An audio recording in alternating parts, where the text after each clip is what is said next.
Tonight, we are going to travel to the edge of the observable universe to visit the largest object ever discovered by human beings. It is a journey of 10 billion years. It is a mystery that might change how you see reality. They say that if you look far enough in any direction, the cosmos looks the same, random, scattered, limitless. But what if that isn't true?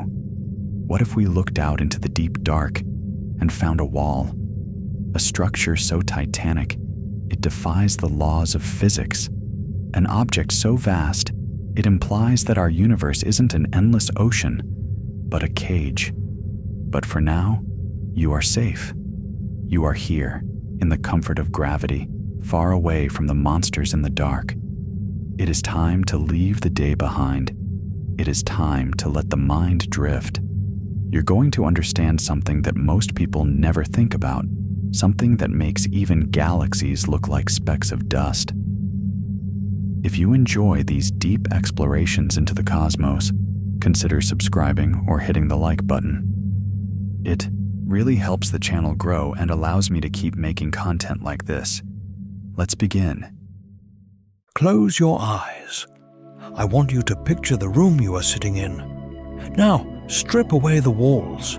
Strip away the floor beneath your feet. Let the air vanish from your lungs.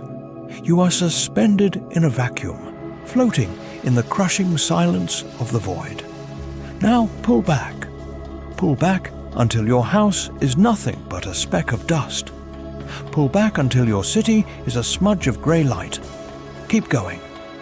The earth is a marble, a fragile blue sphere hanging in the dark, protected by nothing but a thin layer of gas and a magnetic field that is struggling to hold back the radiation of a violent star. But we are not stopping there. Pull back until the sun is just one star among 400 billion others in the Milky Way. You are looking at the galaxy now, a swirling disk of light and gravity. It feels massive, doesn't it? It feels infinite. But to the universe, our galaxy is microscopic. It is less than a grain of sand on an infinite beach. For centuries, we have comforted ourselves with a simple idea. We told ourselves that the universe is random. We told ourselves that if you zoom out far enough, everything looks the same. It's called the cosmological principle. It is the golden rule of astronomy. It states that matter is spread out evenly like butter on bread. Sure, you have clumps here and there, stars, galaxies, clusters. But on the grand scale, the universe is smooth. It is uniform. It is predictable. This rule is what allows us to sleep at night. It implies that there are no monsters in the deep. It implies that the laws of physics are the same everywhere, that there are no special places, no hidden centers, and certainly no structures large enough to dwarf the observable universe itself. We calculated a limit. We did the math. Based on the speed of light and the age of the universe, 13.8 billion years, we determined that no single structure could ever be larger than 1.2 billion light-years across. Physics forbids it. Gravity doesn't have enough time to pull something that big together. The expansion of space would tear it apart before it could even form. 1.2 billion light-years. That is the ceiling. That is the hard limit of reality. But we were wrong. We were arrogant. We looked out into the darkness with our little telescopes and our confident equations, and we assumed the darkness would follow our rules. We assumed the abyss was empty. But the abyss is not empty, and it certainly isn't following our rules. Tonight, we are going to talk about the thing that broke physics. We are going to talk about an object so vast, so impossibly titanic, that the human mind physically rejects the scale of it. It is not a galaxy, it is not a cluster, it is a structure that spans a significant percentage of the entire observable universe. It is looming there in the deep dark, hiding behind the dust of our own Milky Way, waiting for us to notice it. It is called the Hercules-Corona Borealis Great Wall, and its very existence implies that everything we think we know about the origin of the universe is a lie. To understand why this discovery is so terrifying, you have to understand how we found it. You cannot see the Great Wall with your eyes. You cannot see it with optical telescopes. It is too far away, and it is too big. Imagine you are an ant crawling on the surface of an elephant. You cannot see the elephant. You are too close, and your vision is too limited. You just see a landscape of grey wrinkles extending forever. That is us. We are the ants. The Great Wall is the elephant. We found it by listening to the screams of dying stars. In the cold vacuum of space, the most violent event that can possibly occur is a gamma-ray burst, or GRB. When a massive star, a hypergiant, reaches the end of its life, it doesn't just burn out. It collapses. The core implodes under its own gravity, forming a black hole, and in that final moment of death, it fires two concentrated jets of high-energy radiation out of its poles. These jets are brighter than 1 billion suns. They are the most powerful explosions since the Big Bang. If a gamma-ray burst went off in our own galaxy within a few thousand light-years of Earth, it would strip away our ozone layer in seconds. It would cook the surface of the planet. We would all be dead before we even knew the sky was on fire. Fortunately, these bursts are rare. They are the lighthouses of the cosmos, flashing briefly in the deep dark to tell us where matter is located. By mapping where these explosions happen, astronomers can map where the galaxies are. It's like mapping a dark continent by watching distant bonfires flicker in the night. In 2013, a team of astronomers led by Istvan Horvath was looking at the data. They were mapping these bursts, expecting to see a random scatter. Remember the cosmological principle. The universe should be smooth. The bonfires should be spread out evenly. But they weren't. Horvath and his team noticed something disturbing in the data. They saw a cluster, a massive concentration of gamma-ray bursts happening in the same region of the sky, in the constellations of Hercules and Corona Borealis. One burst is a coincidence, two is a curiosity.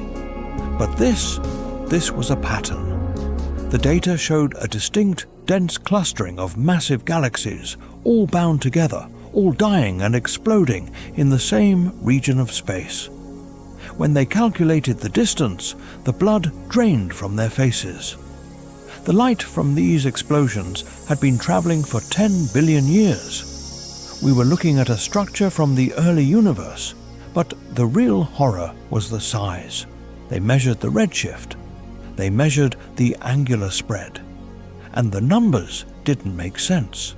The calculators must have been broken. The software must have been glitching.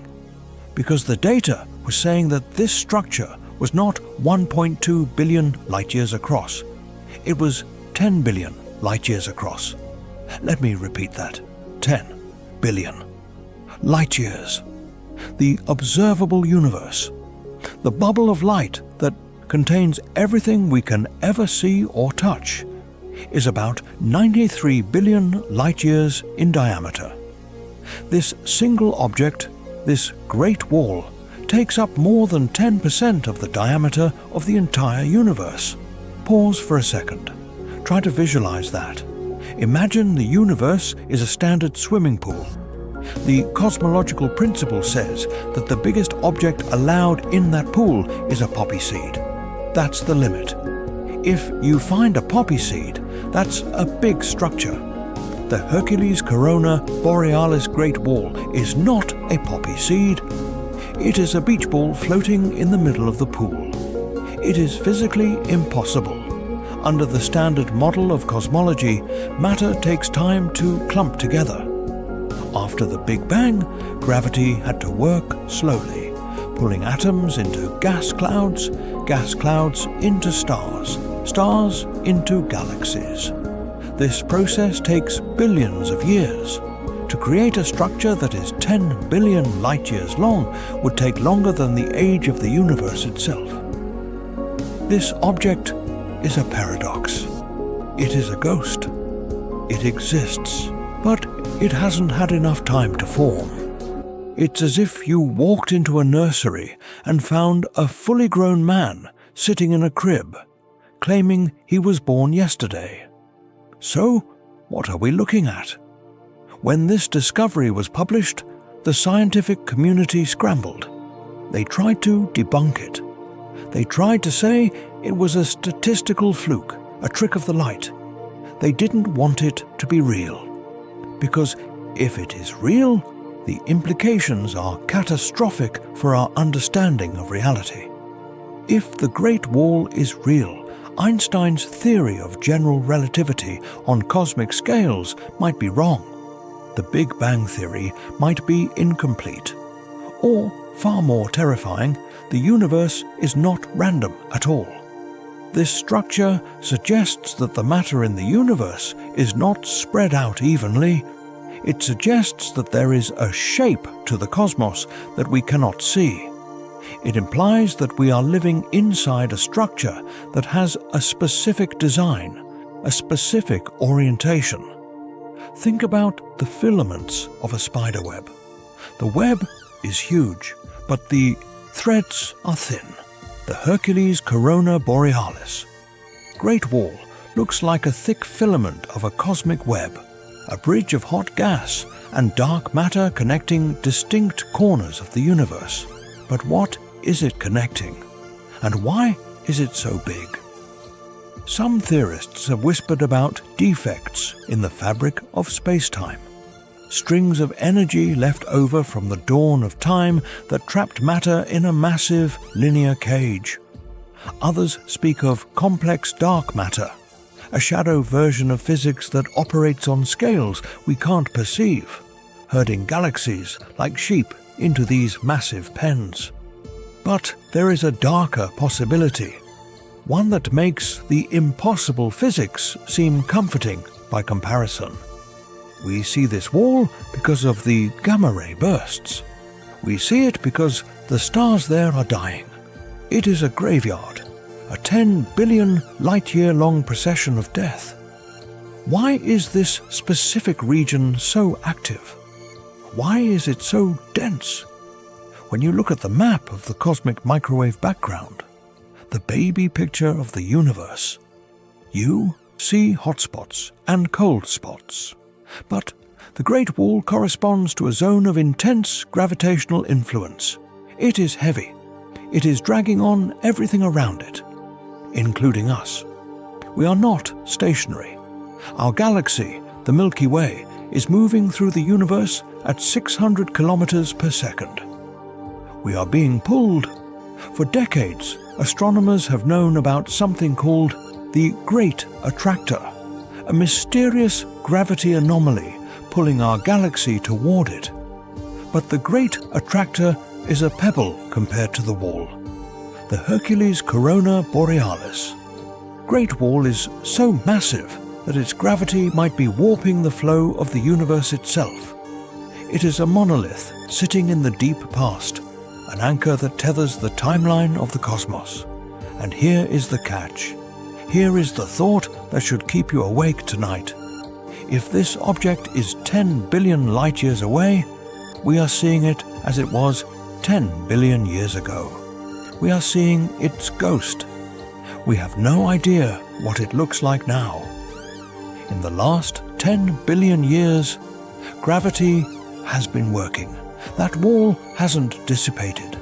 It has likely grown.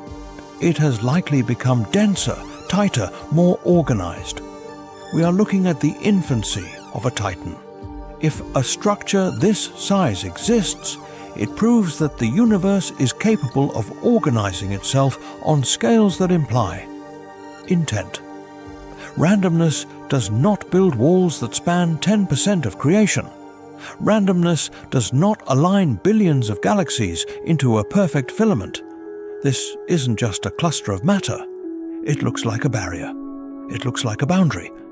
And if it is a wall, what is it trying to keep out? Or, perhaps more chillingly, what is it trying to keep in? We are floating in a dark room, believing we are alone, believing the room is empty.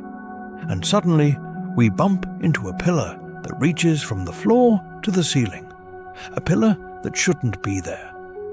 We light a match and we realize the room isn't empty. It's full, and we are just the dust settling in the corner, oblivious to the architecture of the gods looming on over our heads. The discovery of the Great Wall didn't just break the laws of physics. It broke our sense of safety.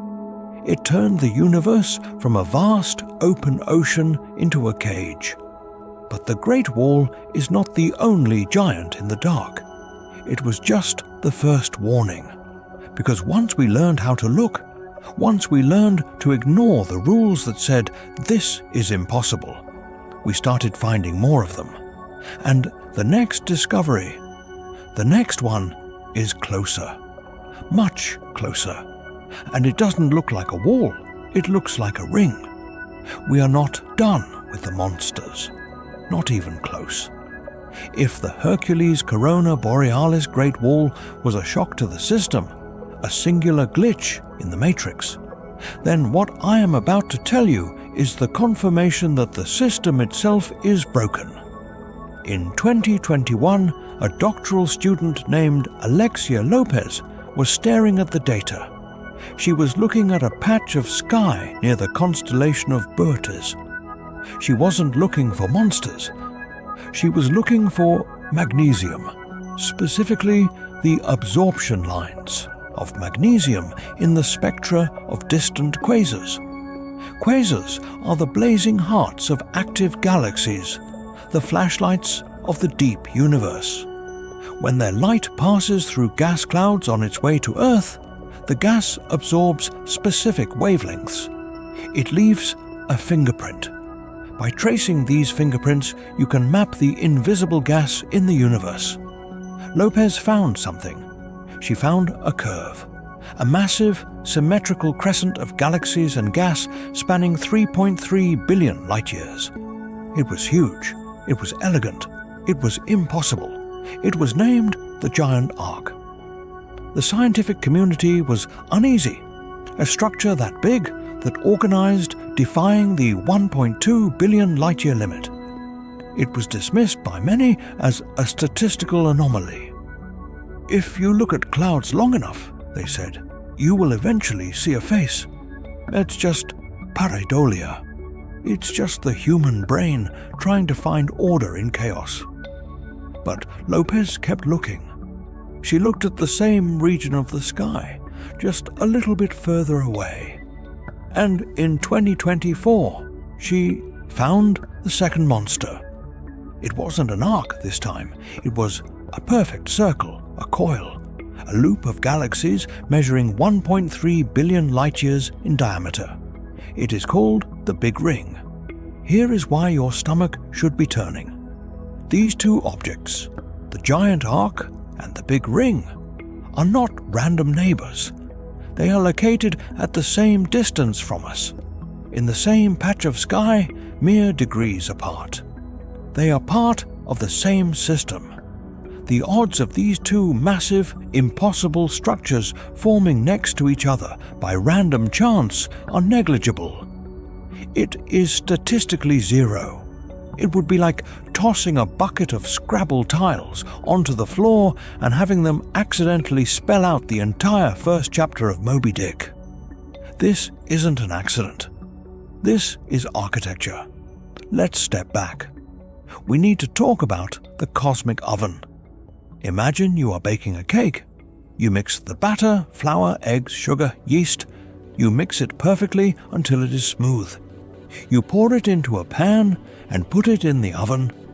The heat rises, the yeast expands, and the cake rises. When you take it out, you expect it to be a sponge, uniform, airy, consistent. If you slice it anywhere, the texture is the same. Now, imagine you cut into that cake and you hit a solid calcified bone. A bone that spans from one side of the cake to the other. You would not think, oh, the batter just clumped funny. You would think, there is something in my cake that does not belong there. Or worse, this isn't a cake at all. I am eating something else. The standard model of cosmology assumes the universe is the cake. It assumes that after the Big Bang, the batter of the universe, dark matter and gas, was mixed smoothly. It assumes gravity acted like the yeast, gently puffing things up into a uniform web. But the Great Wall, the giant arc, and the Big Ring are the bones. They are simply too big to have formed by the gentle rising of gravity. Gravity is a weak force. It pulls slowly. To drag galaxies into a ring that is 1 billion light years wide requires a mechanism we do not understand. It requires a force that can herd entire clusters of galaxies like sheep. So, what are we looking at? If gravity didn't build these things, what did? This is where the horror begins to set in. This is where we leave the comfortable shores of unknown science and drift into the dark waters of existential threat. One theory, proposed by Nobel laureate Roger Penrose, is called conformal cyclic cosmology. It is a beautiful and terrifying idea. It suggests that the Big Bang was not the beginning. It suggests that our universe is just one in an infinite series of universes, expanding and dying over and over again. An endless chain of creation and destruction known as aeons. In this model, when a universe reaches the end of its life, it is cold, empty, and dominated by massive black holes. Eventually, even these black holes evaporate. But the energy of their collisions, the gravitational waves they unleashed during their titanic battles, ripples through the fabric of reality. When the next Big Bang happens, when the new universe is born, those ripples are still there. They are imprinted on the new skin of the cosmos. If this is true, the Big Ring and the giant arc are not structures formed by our universe. They are scars. They are the impact craters left behind by the death throes of the previous universe. We are looking at the fossilized remains of a dead eon. Think about that. You are looking at a bruise on the face of reality left by a fist that swung before time began. But there is another possibility, a distinct, colder possibility. What if these structures are not scars? What if they are strings?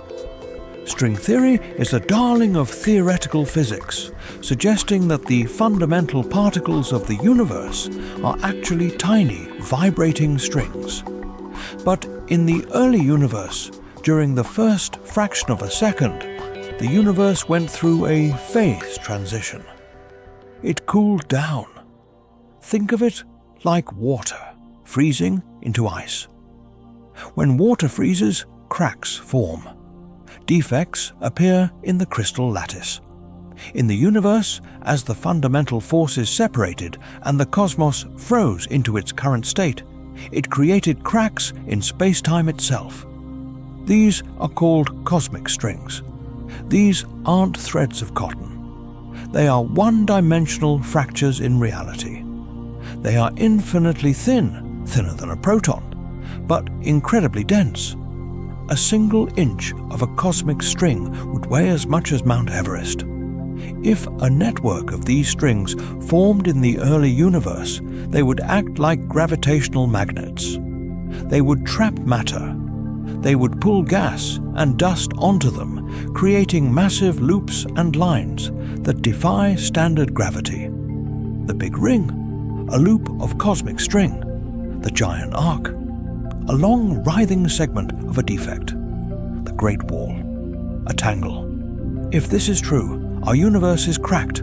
We are living in a flawed crystal, and these cracks are under immense tension. Cosmic strings are known to oscillate, to whip around at the speed of light.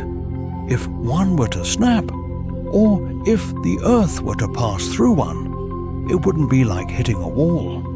It would be like a razor slicing through an apple. We wouldn't just be destroyed. The space we occupy would be fundamentally altered. The geometry of our atoms would be cut. But let's go deeper. Let's talk about the why. Why are they here? Why are they clustering? The Hercules-Corona Borealis Great Wall, the giant arc, the Big Ring, the huge LQG, another structure of 73 quasars found recently. They are all anomalies, but they share a direction. They seem to hint that the universe has an axis. If you are floating in the middle of the ocean, you expect to see water in every direction. If you suddenly see a line of mountains to your left and a flat horizon to your right, you know you aren't in the middle of the ocean. You are on the edge. These structures challenge the isotropy of the universe, the idea that it looks the same in all directions. They suggest that the universe has an orientation. It has a top and a bottom, a left and a right. And if the universe has a shape, it implies it is finite. It implies it is a container. Imagine a fish in a bowl. To the fish, the water seems endless. But eventually, if it swims far enough, it hits the glass. It sees the curve of the wall. It sees the distortion of the light. The Big Ring might be the curvature of the glass. We are seeing the geometry of our enclosure. The end of greatness is what astronomers call the scale at which the universe becomes smooth. We thought we had reached it. We thought we understood the scale of the tank. But these monsters are telling us that the tank is vastly different than we thought. And there is something else, something that makes the hair on the back of your neck stand up when you look at the maps. These structures are not just sitting there, they are influencing the flow. In 2008, researchers discovered something called the dark flow. They noticed that hundreds of galaxy clusters, massive conglomerations of matter, were all moving in the same direction at 2 million miles per hour. They weren't moving randomly. They were streaming like water down a drain. They were moving toward a patch of sky between the constellations of Centaurus and Hydra. Standard cosmology cannot explain this. The expansion of the universe should be pushing things apart, not creating a river of galaxies flowing toward a specific point. What is pulling them? We calculated the mass required to generate that kind of pull. The numbers are nonsensical. To pull galaxy clusters at that speed, from that distance, you would need a mass larger than the entire observable universe. The implication is terrifyingly simple. Whatever is pulling those galaxies is outside the universe. We are leaking. Gravity is the only force that can cross dimensions. If there is another universe rubbing up against ours, or a massive structure sitting just outside the event horizon of our reality, we would feel its tug. The dark flow, the clustering of the great walls, the rings. These might be the symptoms of a collision. Imagine a soap bubble floating in the air. Now imagine another bubble floats close and touches it. The surface distorts. The soapy film pulls toward the contact point. We are on the skin of that bubble, and something massive, something impossibly heavy is pressing against the membrane of our reality. The great walls and rings are the ripples on the skin. They are the stress fractures caused by the intruder. We are being drawn toward something we cannot see, something that exists beyond the edge of light. And while we stare at these distant giants, mesmerized by their scale, we forget to look at what is happening closer to home. We forget that we are part of the flow too, because the structures aren't just out there. The evidence of this hidden skeleton is right here, in our own backyard. We often think of the solar system as stable. We think of the Earth as safe. But if the universe is filled with these defects, these cracks, these massive unseen hands, then we are not floating in a calm void. We are floating in a minefield, and we might have just triggered a sensor. We are running away. That is the final piece of the puzzle regarding our location in space. We are not just being pulled toward the monsters in the distance, we are being pushed. Directly behind the Milky Way, in the opposite direction of the Great Attractor, lies a region of space called the Dipole Repeller. It is a void, a massive, spherical emptiness where galaxies are scarce. It is acting like a vacuum cleaner set to blow. It is repelling us. We are caught in a cosmic current, sandwiched between a void that is pushing us away and a massive concentration of matter that is dragging us in. We are drifting on a raft in a river we cannot see, heading toward a waterfall we cannot hear. But the river is getting faster. We need to talk about the future, not the future of human civilization, or the Earth or the Sun. Those are blink and you miss it events. We need to talk about the future of the structure itself, the future of the cage, because there is a theory that explains the Great Wall, the giant arc, and the dark flow. It is a theory that keeps cosmologists up at night, staring at the ceiling, wondering if the very ground beneath them is stable.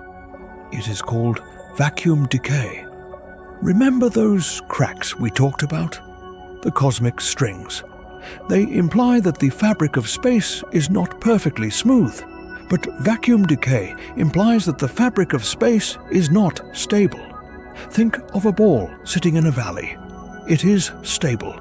If you nudge it, it rolls back down. This is the true vacuum, the lowest possible energy state of the universe. But what if our universe is not in the valley? What if we are a ball sitting in a small dip on the side of a mountain? We think we are stable. The laws of physics work. Atoms hold together. But there is a deeper valley further down the mountain. We are in a false vacuum. All it would take is a tunnel, a quantum tunneling event, a tiny spark of energy in the right place at the right time. If a bubble of true vacuum were to form anywhere in the universe, perhaps triggered by the immense pressure of the Hercules-Corona Borealis Great Wall, or the snapping of a cosmic string in the Big Ring, it would be catastrophic on a scale that makes the Big Bang look like a firecracker. This bubble would be a sphere of new physics. Inside the bubble, the laws of nature would be different. Atoms might not hold together. Chemistry might not exist. The speed of light could be different. And the bubble would expand. It would expand at the speed of light. Because it moves at light speed, we would never see it coming. There would be no warning, no flash on the horizon, no siren. 1 second, you are looking at the stars. The next second, you, the Earth, the Sun, and the galaxy simply cease to exist. You are overwritten, deleted, replaced by a physics that cannot support life. The Great Wall might not just be a structure. It might be a pressure point, a place where the false vacuum is strained to its breaking point.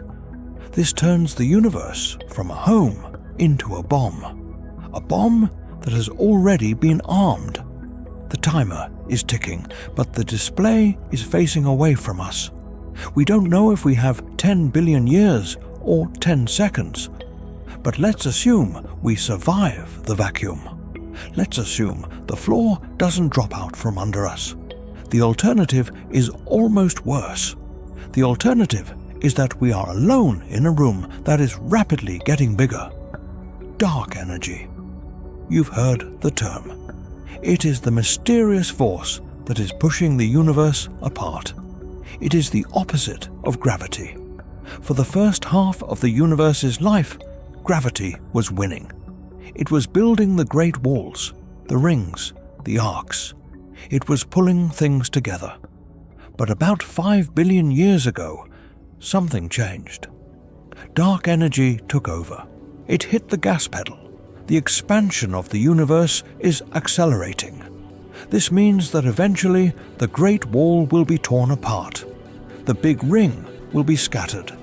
The galaxies outside our own local group will drift so far away that their light will never reach us again. Future civilizations, if they exist, will look up at the sky and see nothing but the stars of their own galaxy. They will see a universe that is static, lonely, and small. They will have no way of knowing that the Great Wall ever existed. They will have no evidence of the Big Bang. They will think they are the only island in an infinite sea of nothingness. We are living in a privileged time. We are living in the only time in history where we can see the monsters. We can see the cage. But there is one final twist. One final interpretation of the data that shifts the horror from isolation to invasion. Let's look at the shape of the universe one last time. We have the filaments, long, thin strands of dark matter, and gas connecting galaxies. We have the nodes, massive clusters where the filaments meet. We have the voids, empty spaces between the strands. Does that structure sound familiar? If you take a slice of a mouse's brain and put it under a microscope, you see neurons. You see cell bodies connected by axons and dendrites. You see a web. In 2012, a study was published in Nature's Scientific Reports that compared the network of the universe to the network of a biological brain. The statistical similarities were startling. The ratio of connections to nodes, the clustering coefficients, the way information or gravity flows through the system. They are mathematically identical. The Hercules-Corona Borealis Great Wall is not just a wall. It is a thick bundle of axons. It is a major neural pathway. The Big Ring is a processing loop. The gamma-ray bursts are the firing of synapses. We have been asking, what is the universe? As if it were a place, a container, a dead thing made of rocks and gas. But what if the universe is a body? What if the dark flow is the circulation of blood? What if the expansion is the breath? If the universe is a biological entity or a neural network on a scale we cannot comprehend, then we have to ask a very uncomfortable question. What are we? We are not the brain cells. The galaxies are the brain cells. We are the bacteria crawling on the surface of a single atom inside a single cell. We are insignificant. We are dust. Or we are the disease. Look at what we do. We consume. We convert energy. We emit heat. We are beginning to reach out to send radio waves, to touch other planets. Maybe the great filter, the reason we haven't found aliens, is that the immune system of the universe wakes up and scrubs the infection before it spreads. Maybe gamma-ray bursts aren't random. Maybe they are sterilization events. Think about the Great Wall again. It is a concentration of dying stars, a concentration of explosions. Maybe that region of The brain is sick. Maybe it is inflamed, and the universe is fighting back. We are sitting here, listening to the silence, wondering why nobody is calling us. Maybe the silence is a good thing. Maybe the silence means we haven't been noticed yet. Because if the universe is alive, it doesn't care about us any more than you care about the mitochondria in your left pinky finger, until the mitochondria start causing trouble. So, where does that leave us? We are falling through a hole in space, surrounded by structures that defy physics, pushed by a void, pulled by a monster, living inside a web that looks suspiciously like a mind, waiting for a bubble of nothingness to delete us. It sounds hopeless. It sounds terrifying. And it is. But there is a strange beauty in it. When you look up at the night sky, you are not looking at a ceiling. You are looking into a chasm. You are standing on the edge of a cliff that drops off into infinity. The Hercules-Corona Borealis Great Wall is there, lurking in the dark, 1 billion light-years of fire and gravity. The Big Ring is there, a coil of impossible geometry. The Great Attractor is pulling us into the unknown. We are small, we are fragile, we are likely fleeting, but we are the ones who found them. We are the eyes of the universe, even if we are just a fleeting dream in the mind of a sleeping god, even if we are just a glitch in the simulation, even if we are just the last gasp of a dying reality. We saw it. We looked into the abyss, and we didn't blink. We mapped the darkness. We named the monsters. The universe may be indifferent. It may be hostile. It may be broken. But for this brief, shining moment, Mute is ours to witness. So, the next time you feel overwhelmed by your daily life, the next time you feel trapped by your job or your bills or your anxieties, close your eyes. Remember the Great Wall. Remember the ring. Remember that you are riding a rock through a minefield of impossible giants. The walls of your room are an illusion. The safety of the ground is a lie. You are an astronaut. You always have been. You are drifting through the dark, wide awake, while the rest of the galaxy sleeps. Do not be afraid of the dark. Be afraid of what is hiding in it, and keep watching the sky.